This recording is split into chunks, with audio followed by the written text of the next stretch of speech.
In today's China, the underworld is carrying out a huge round of infrastructure construction. So in the past few years, people in basic construction work have been especially likely to die young. Excavator operators, pile driving workers, bricklayers, cement workers, people in construction and infrastructure in general. Many of them die while they are still very young. Today, I want to tell you about some bizarre, almost fantastical things I have experienced in my life. When I was little, my family had a ceramic Buddha statue at home. You have definitely seen that kind before. It was the kind with a big smiling face and a bunch of colorful child attendants gathered around the waist. The moment you describe it that way, I already know you are not really a qualified Buddhist. That is not the Tathagata Buddha. That is Maitreya, the laughing Buddha. If it is a plump, kind-looking figure, surrounded by children, lucky creatures, and little animals, then it is not the Tathagata. Back when I was little and knew nothing, one day while I was playing, I accidentally damaged the statue. I knocked the head off one of the little child figures on it. After that, I kept getting headaches, dizziness, and stomach aches every few days. My mother took me to the hospital several times and nothing was found. Then one day, one of her close friends said, "Could your daughter's illness have something to do with the Buddha statue she damaged?" My mother thought that made a lot of sense, so she used glue to stick the little head back on. From that day on, my dizziness and stomach pain went away on their own. Later, after I studied metaphysics, I came to understand something. It is best not to keep human-shaped dolls or statues casually at home because they can attract spirits to move in. Looking back on it now, that spirit was really petty. My family used to worship that statue every day and had put plenty of energy into it, and just because I accidentally broke one tiny part of it as a child, it started tormenting me. That is why the old saying goes, "It is easy to invite a deity in, but hard to send one away." So if one day you get the urge to worship a Buddha statue in order to accumulate merit, be careful. You need to follow proper channels. If you want a statue, go to a proper temple. Don't casually buy one from an antique market. And don't buy one from a flower, bird, fish, or pet market either, even if it is brand new and beautifully made. If you really want one, you should get one from a temple, one that has been properly consecrated and filled.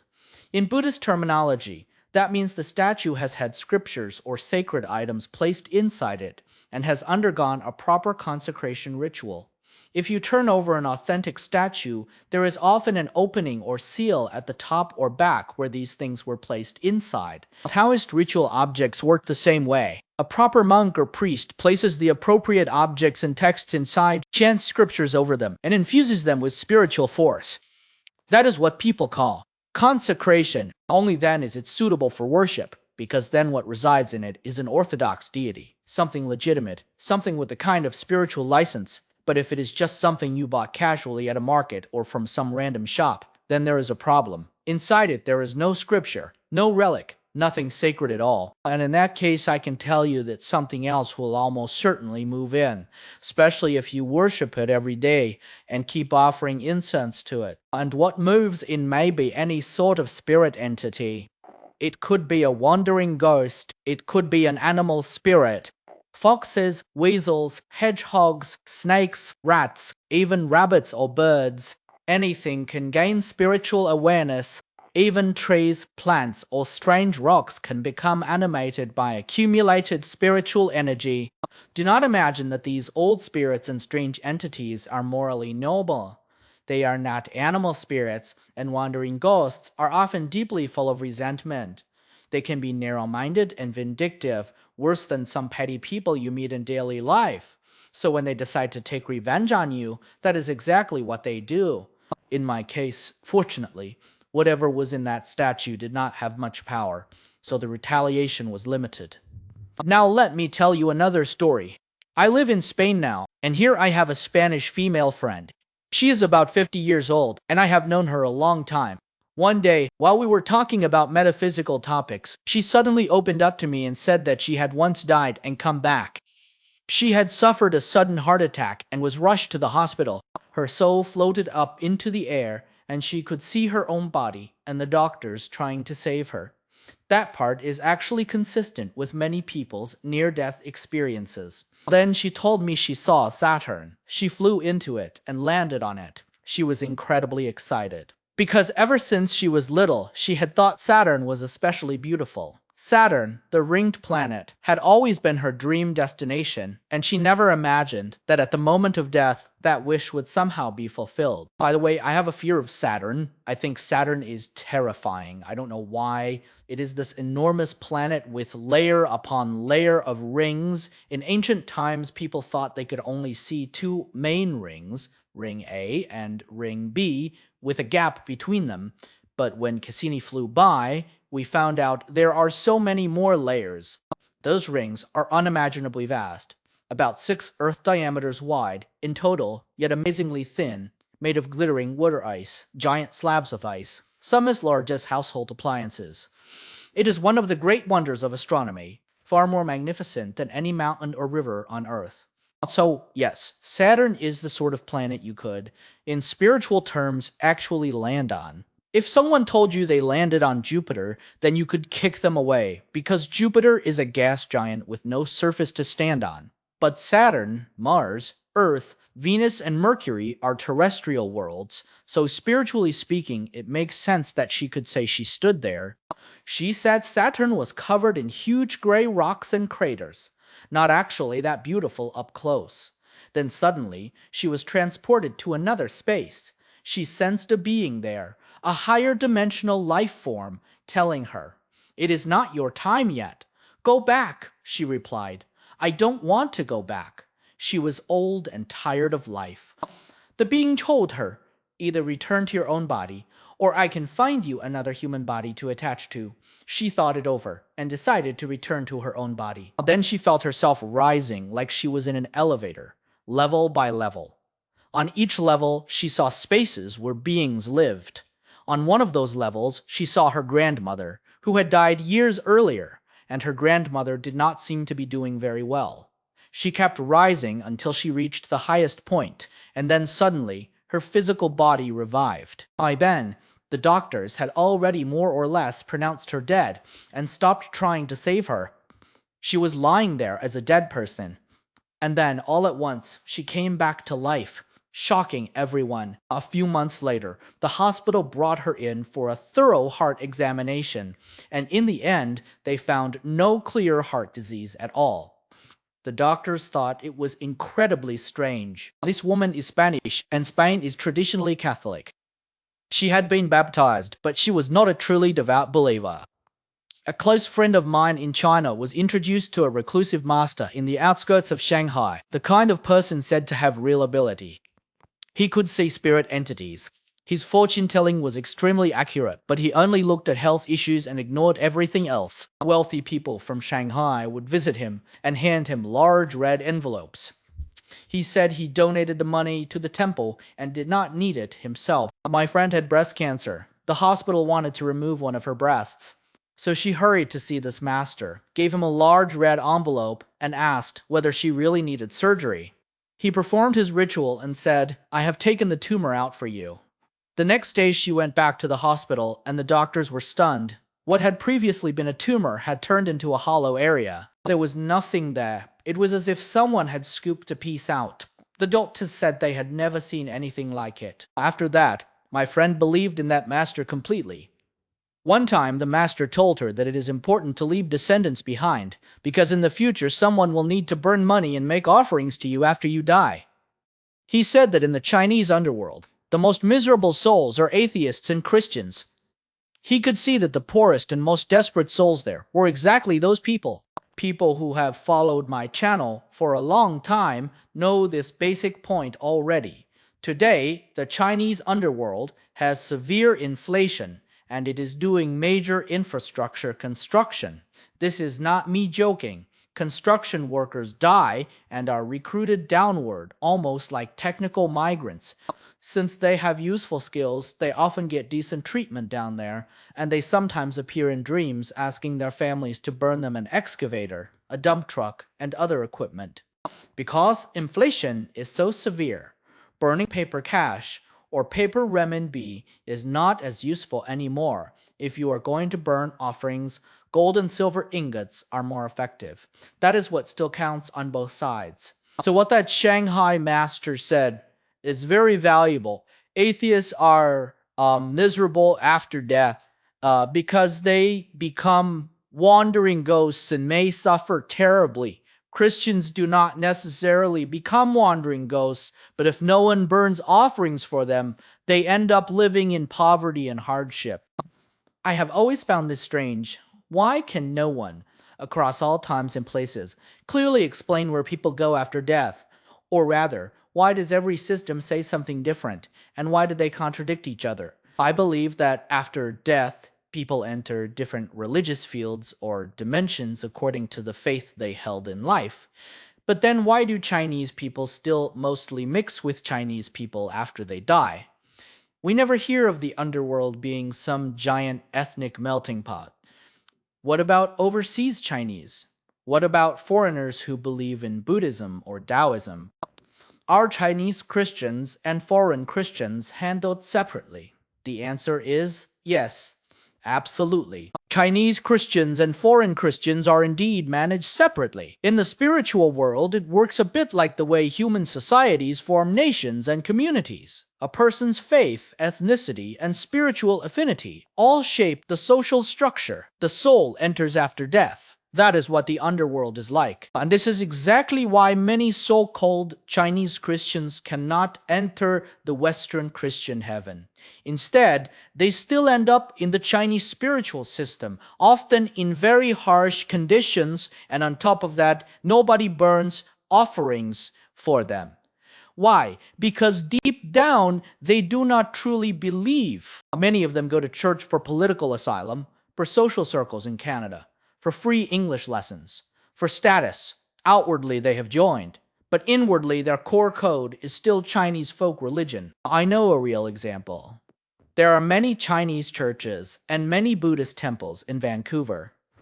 A Chinese man there had bought memorial tablets for his deceased parents in a Buddhist temple.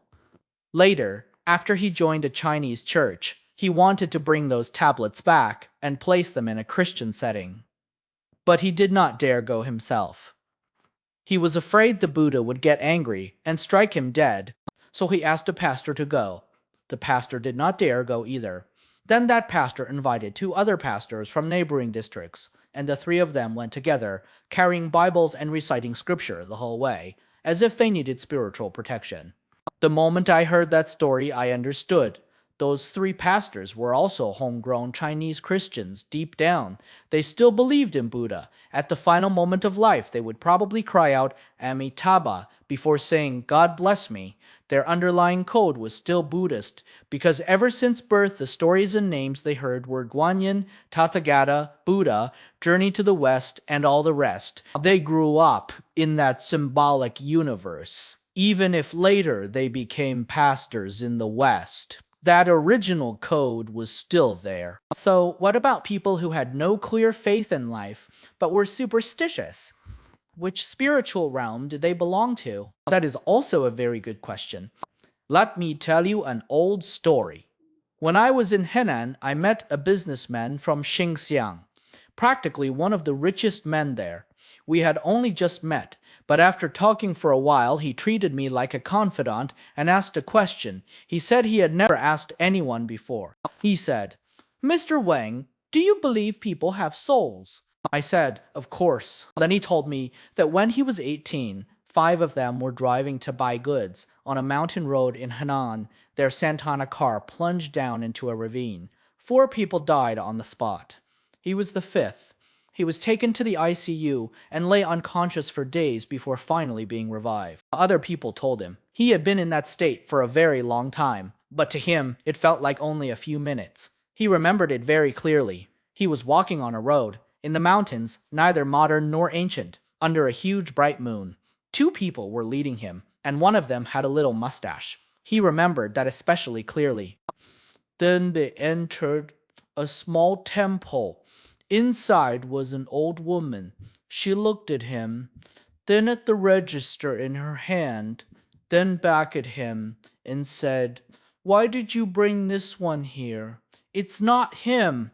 Take him back. And then he woke up. People later told him he had been unconscious for 3 days and 3 nights. But to him it had felt like 10 minutes, maybe less, as if he had only walked a short mountain path. He said, I have never discussed this with anyone. What exactly happened? I asked him one question. Did you clearly see what those two men were wearing? He said, yes.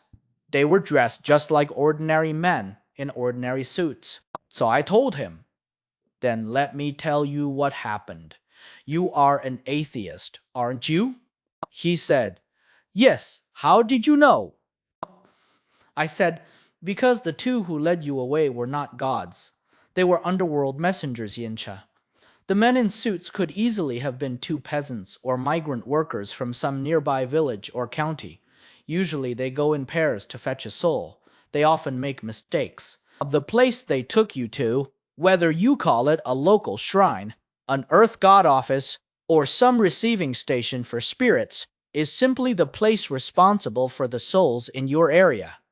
The old woman took one look and saw it did not match. Your death record was not due. Your time had not come, so they sent you back. This is a classic case, and once you hear this story, you understand something. If a true Buddhist is being guided after death, the ones who come will not be ordinary underworld messengers. That person will be received by another system entirely, one that may lead them toward a Buddhist paradise. Likewise, if someone is a true Christian, then angels come to receive them. But they must be real Christians, not fake ones, not people who, deep down, still call on Amitabha at the moment of death and only afterwards say, God bless me. So that answers your question about atheists. Most people do not have real faith after they die. Who receives them? Where do they go? If they die in China, they go into the Chinese underworld system, the one that is busy doing large-scale construction. As for people like Nietzsche or Machiavelli, where do they go? That I do not know. It depends on what their deepest inner code was. Is there really a purgatory? If I am Chinese but think like them, can I go to the same place after death? No, you cannot. Your language is different. Your thought world is not fully the same. Spiritual attraction follows affinity. Even the souls around you are not of the same karmic network. You cannot just join them. Some people say that when a person first arrives in the underworld, they still think they need food and money only because of inertia, and after enough time, they realize they no longer need those things. Maybe that is partly true. But Li Shichen, or whoever says that, does not necessarily have supernatural ability. Perhaps some souls quickly understand their new condition, but ordinary wandering spirits may still live in real poverty. They may not have decent clothes, a proper place to stay, anything like that. That is why so many dead relatives appear in dreams asking for money. And yes, in the Chinese underworld, money still matters. But let me remind everyone, burning paper cars, paper nannies, paper electronics, and all those luxury paper goods is risky. You cannot be sure the intended soul actually receives them. They may be intercepted. That is why burning gold and silver ingots is generally safer and more effective. People also ask why different spirit mediums describe the spiritual world differently. Does each soul see a different world after death? That sounds very Buddhist. And in fact, Buddhism says our world is jointly constructed by sentient beings through consciousness. So something can be false and real at the same time. The underworld follows a similar logic that does not actually contradict anything. When you look at the accounts given by returned souls, by people who say they saw the underworld and then came back, I trust first-hand experiences more than armchair scholars. A university professor can guess, but someone who actually went there and came back is describing lived experience. So here comes another important question. Can a child devoted to spiritual cultivation still integrate into society? This is a common question, and it gives people a lot to think about. As for the Chinese underworld, yes, it is extremely socialized, extremely hierarchical, extremely Chinese. People who know me well often ask Old Wang, what is your ultimate goal? My ultimate goal, if it were possible, option A would be to create my own religion. Option B would be to convert to Christianity for real. Why do I say that? Because if you do not have the power to create a spiritual domain of your own, then in the end, most people will fail and have to enter somebody else's system. And if that is the case, the Western Christian system seems far more advanced, civilized, lawful, and free than the Chinese underworld. It is like the difference between a better prison and a worse prison. Why was Christ great? Why was Jesus great? Because he drove the ideals of love and equality deeply into the hearts of the Christian world. And that became the foundation for the later development of Western Christian civilization. Without that, it would never have developed as it did. And as for Mao, where did he go? That soul was too powerful. He may well have become a cult leader in his own right. And if not, then I still do not think he would have ended up in any especially good place.